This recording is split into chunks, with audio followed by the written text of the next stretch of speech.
Bonjour à toutes et à tous, je suis ravi de vous retrouver pour une nouvelle vidéo.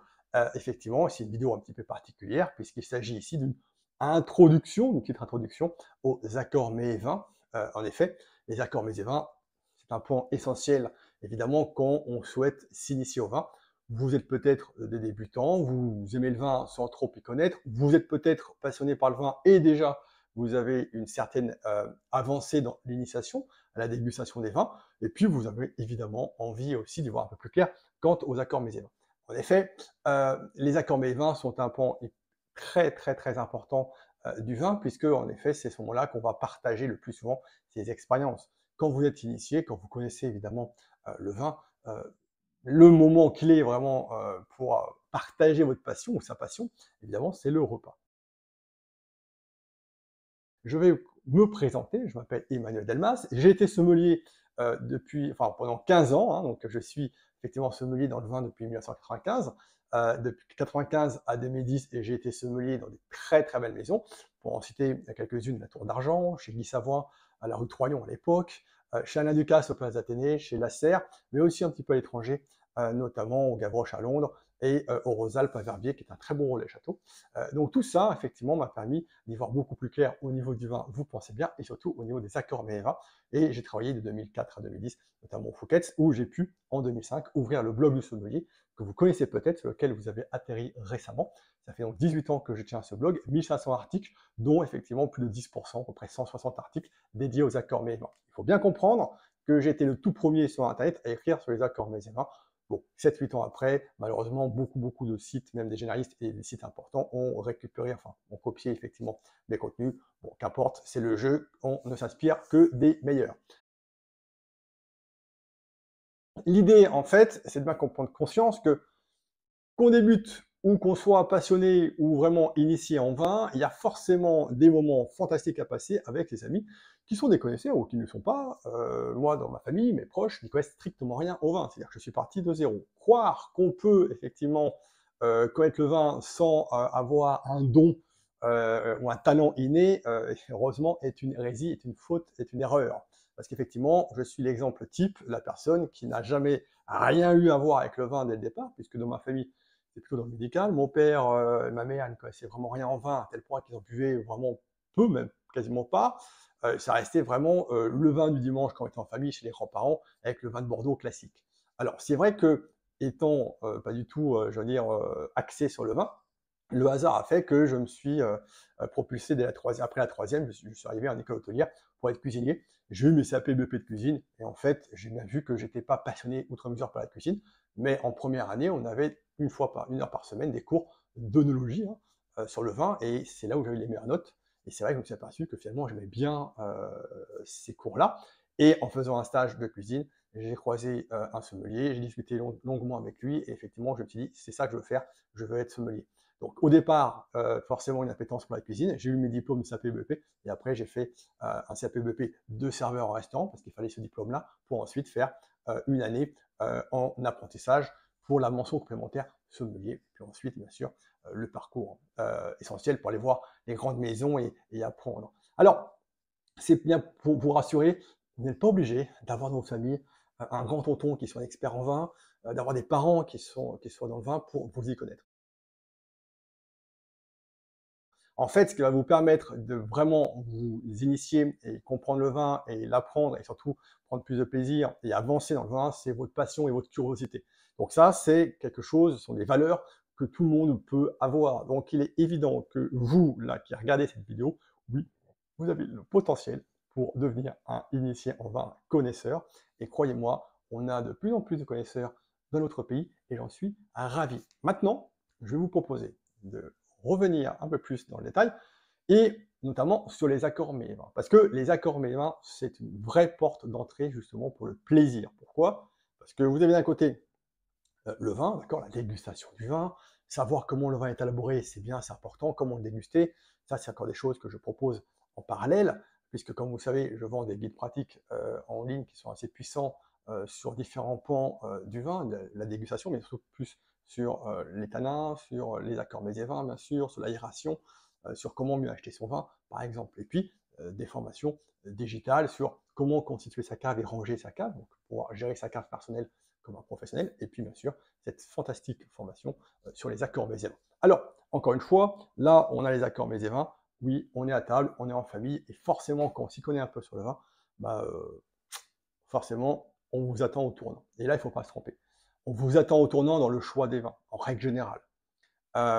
Maintenant, c'est vrai que quand on est connaisseur, c'est très facile de mettre un beau vin de Bordeaux, un beau vin de Bourgogne, ça rassure tout le monde, mais c'est vrai que vous allez constater de plus en plus que, outre les professionnels, vous avez aussi des passionnés de vin qui vont faire découvrir en fait à leurs proches des vins un peu plus méconnus, des vins pas forcément très connus, mais qui font déguster parfois à l'aveugle, et on se rend compte que les vins sont remarquables, sont très bons et surprenants. C'est une superbe technique, entre guillemets, de faire déguster à l'aveugle, pour surprendre vos amis, à leur faire prendre conscience que oui, on peut trouver des très bons vins, pas forcément très chers, sur des appellations peu connues, qu'on pourrait penser pas très très bonnes, ou plutôt ayant mauvaise réputation, et dire ouais, waouh, en effet, je ne pensais pas qu'on pouvait faire de bons vins sur cette région-là, ou sur cette appellation-là. C'est souvent la réaction de personnes qui n'y connaissent rien, à qui vous faites goûter un joli vin, ça peut être un Beaujolais, même un Beaujolais nouveau qui a 2-3 ans, ça peut être, j'aime pas, enfin le muscadet, j'adore ces vins, mais c'est vrai que pour les anciennes générations, le muscadet,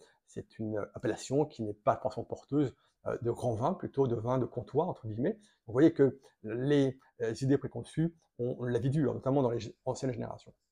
Donc c'est vrai que ça, c'est vraiment une méthode fantastique pour pouvoir impressionner ses proches.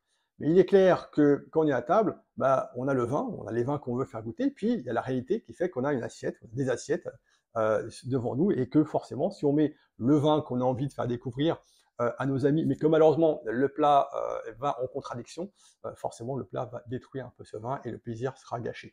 C'est bien pour ça qu'on se rend compte que quand on est à table, il faut évidemment faire découvrir des vins un petit peu originaux, qu'on veut surprendre ses amis, mais il ne faut surtout pas se tromper quant au choix de l'accord mets et vin. Parce que forcément, le vin inadapté au plat, c'est une catastrophe.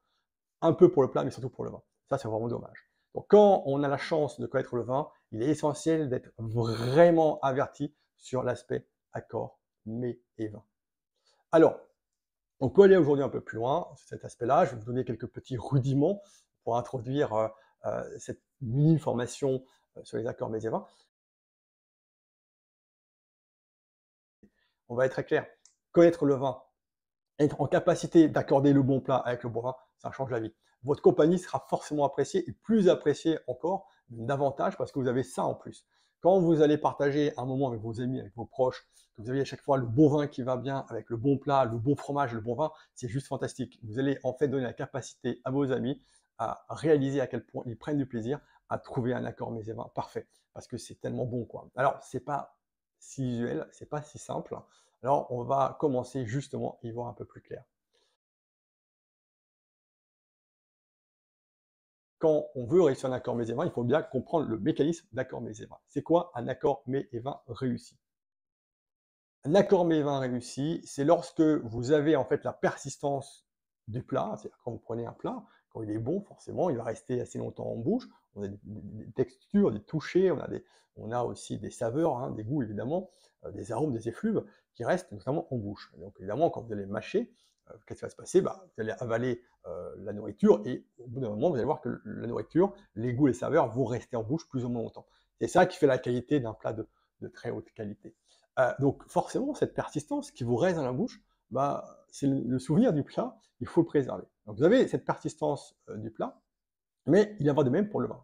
Quand vous quand vous dégustez un vin, évidemment, le vin est un aliment comme un autre, hein, donc vous allez aussi le mastiquer, le mâcher, et effectivement, vous allez voir que quand vous allez l'avaler, en dégustation, on crache le vin, mais dans le cas de restaurant, évidemment, on ne le crache pas, on va avaler le vin, et à ce moment-là, la persistance du vin, hein, comme pour le plat, va perdurer, et effectivement, va rester voilà, des saveurs, hein, des goûts, des textures, éventuellement aussi, mais surtout des sensations, hein, gustatives qui vont rester plus ou moins longtemps. Et bien, en fait, on a cette persistance du vin qui doit absolument se caler sur la persistance du plat.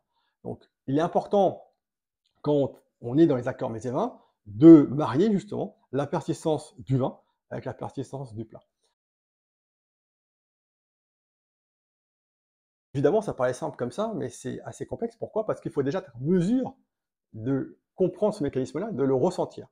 Donc forcément, quand on n'est pas habitué, on sent des choses, et ce qu'on sent en fait est assez, comment dire, superficiel ou artificiel. On n'est pas encore dans la précision, mais c'est pas grave. C'est pour ça qu'il faut peut-être éviter au début les vins trop complexes et aussi éviter les plats trop complexes. C'est bien d'arriver sur des produits qui sont assez simples. Et moi, j'aime bien commencer par soit la charcuterie ou alors par un fromage. Et quand vous avez le fromage, vous mettez le vin qui va avec et vous proposez aussi un vin qui ne va pas avec pour montrer en fait ce qui marche et ce qui ne fonctionne pas. Quand on veut vraiment maîtriser les accords médiévaux, il faut déjà avoir une appétence sur la cuisine. C'est-à-dire qu'il faut comprendre la construction du plat. Ça veut dire que, ok, j'ai une blanquette de veau. Super. Ça paraît simple comme ça, mais si on ne sait pas faire une blanquette de veau, bah, il va falloir revoir les bases. C'est-à-dire qu'en fait, on se dit, mais qu'est-ce qu'il y a dans la blanquette de veau? Quels sont les ingrédients qu'on a dans le plat, dans l'assiette? C'est la première chose à faire. Il m'est arrivé, par la force des choses, j'avais pas de choix, de devoir créer des accords médiévaux sans pouvoir goûter en fait les amuse-bouches qu'on me proposait. J'ai souvenir avec Nicolas, qui est un autre ami, qui est un client, qui est un plantologue notamment, il y a à peu près 7-8 ans, m'avait dit, écoutez, monsieur Delmas, j'ai besoin de vous, parce que j'ai 50 de mes clients qui vont venir, j'ai un chef privé qui va proposer des petits amuse-bouches. Par exemple, comté avec du caviar, une sorte de petite daube provençale, alors qu'on mange en bouchée, voilà, des choses qui ne sont pas toujours faciles. Comté caviar, pas évident. Et la cerise sur le gâteau, il me dit, avant de partir, pas de vin blanc. Donc du coup, j'ai appelé le chef direct, je dis envoie-moi toutes les fiches techniques, les ingrédients, la façon dont tu fais tes plats, que je comprenne un peu le mécanisme et que je puisse imaginer en bouche comment sont tes plats. Et à partir de là, je vais caler le vin qui va avec. Et c'était pas facile, enfin, c'est pas facile. Pour moi, c'est facile parce que je maîtrise complètement le sujet, mais c'est passionnant à faire. Mais c'est vrai que si on n'a pas ces bases-là, qu'on n'a pas cette appétence à la cuisine, voilà, c'est difficile. Mais en fait, les accords ont été exceptionnels. Comté caviar, je ne vais pas vous expliquer comment je suis arrivé à construire cet accord, mais du coup, j'ai proposé un vin du Jura, cépage Trousseau, de chez Pufney, qui est un super vigneron, sur un millésime 2007, donc c'est un millésime qui avait à l'époque à peu près 8-9 ans, donc il y a une belle évolution, tanin très fin, accord absolument mirobolant, magnifique. Donc voilà, tout ça pour vous dire que justement comment on construit un accord médiéval. Première chose, connaître parfaitement les fiches techniques, l'identité du plat, les saveurs, les goûts, donc pour ça c'est les ingrédients et les méthodes de cuisson. Et à partir de là, vous allez pouvoir accompagner un vin. Alors ça, c'est vraiment la base. Il faut aussi connaître les interactions qu'il y a entre les différentes saveurs. On sait que dans la langue, la bouche, on a plusieurs saveurs. Sucré, salé, acide, amer, d'accord, on est d'accord là-dessus.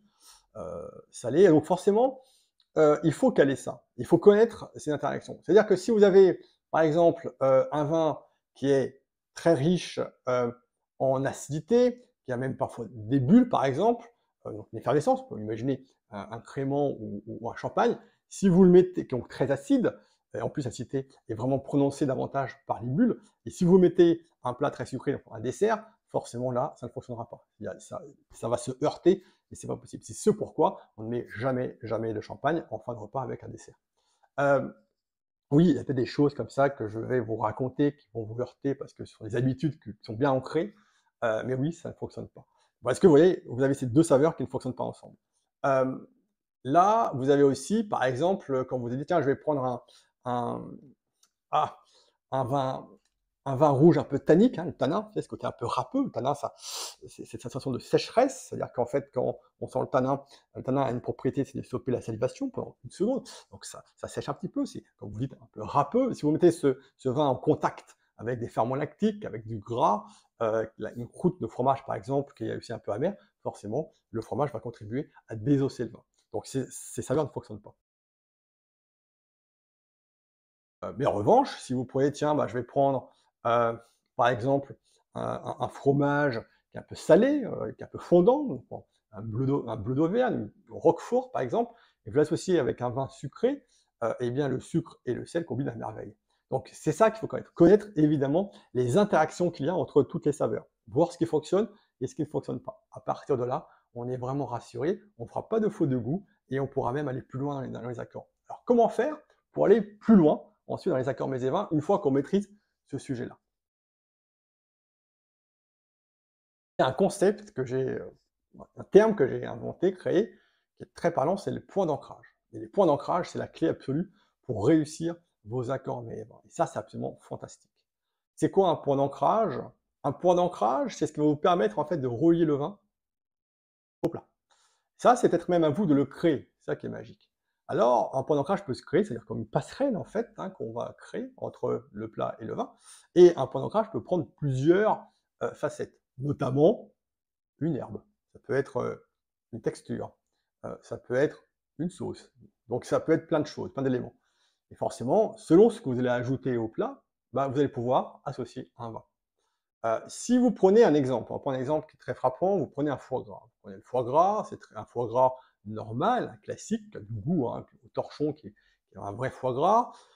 On l'évitera évidemment que le vin sucré, puisque malheureusement le vin sucré, on le laisse à la fin du repas plutôt, évidemment, c'est que le dessert.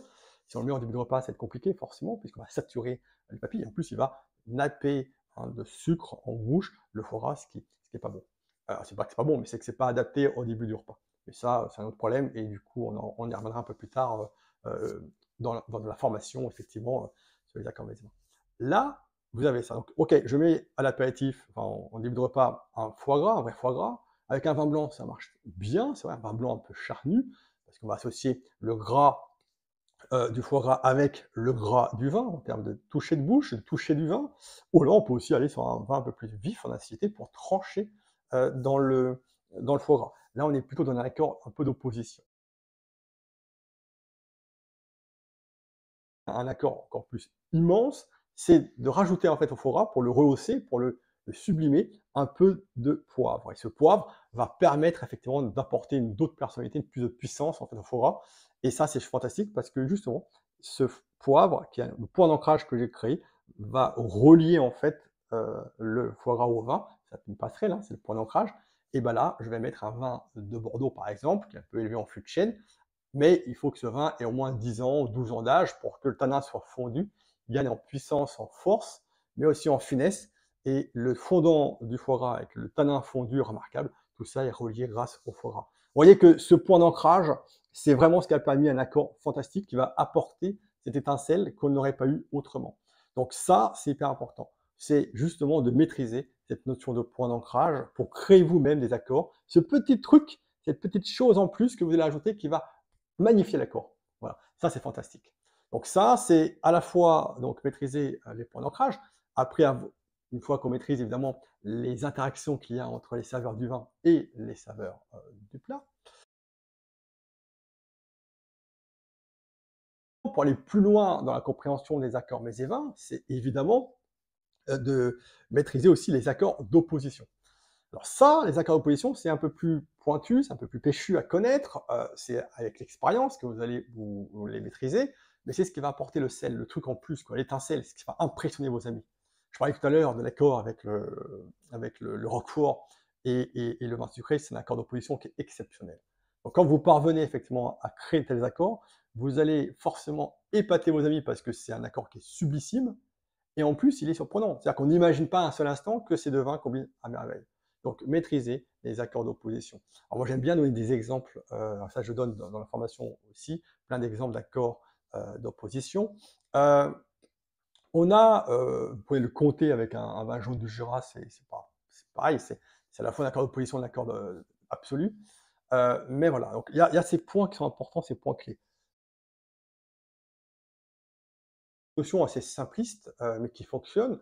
Dire voilà, moi je vais associer la couleur du vin avec la couleur du plat. C'est vrai que si vous prenez un poisson, évidemment, un poisson, on va prendre qui est peu coloré, on va prendre un vin blanc. C'est vrai que ça marche très bien. Mais après, si vous avez un poisson sauce vin rouge, sauce matelote par exemple, si vous avez une lamproie à la bordelaise, bah là forcément, la couleur du plat étant foncée, on va l'associer avec quoi? On va plutôt l'associer évidemment avec un vin rouge.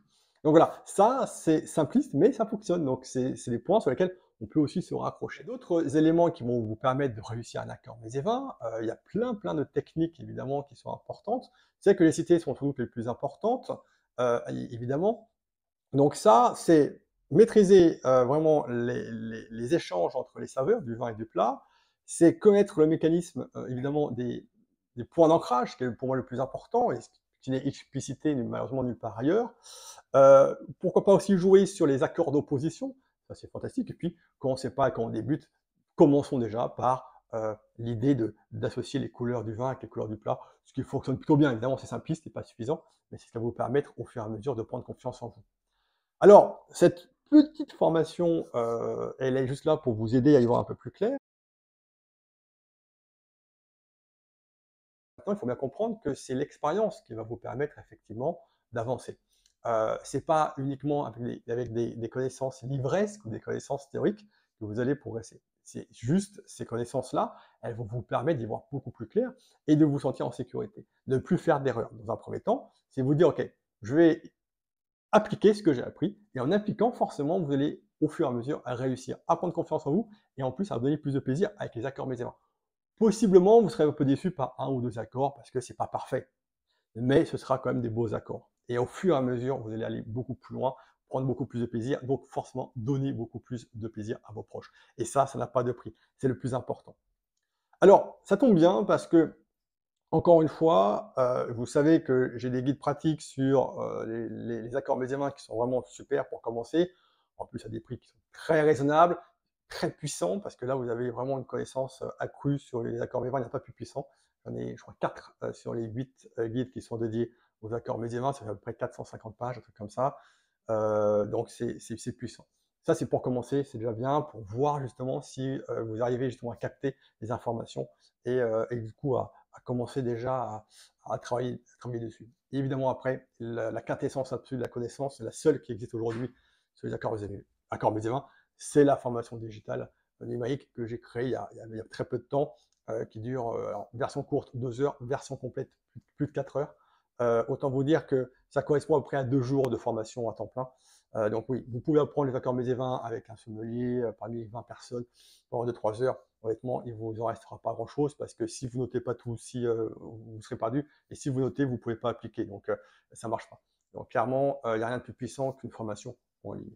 Dans cette formation-là, euh, enfin, j'en parle avec beaucoup d'émotion parce que j'ai mis du cœur dans tout ce que je fais. De toute façon, vous le savez, pour ceux qui sont déjà clients, plus de 2000 quand même déjà, sur les guides pratiques et tout, je mets beaucoup de cœur dans ce que je fais.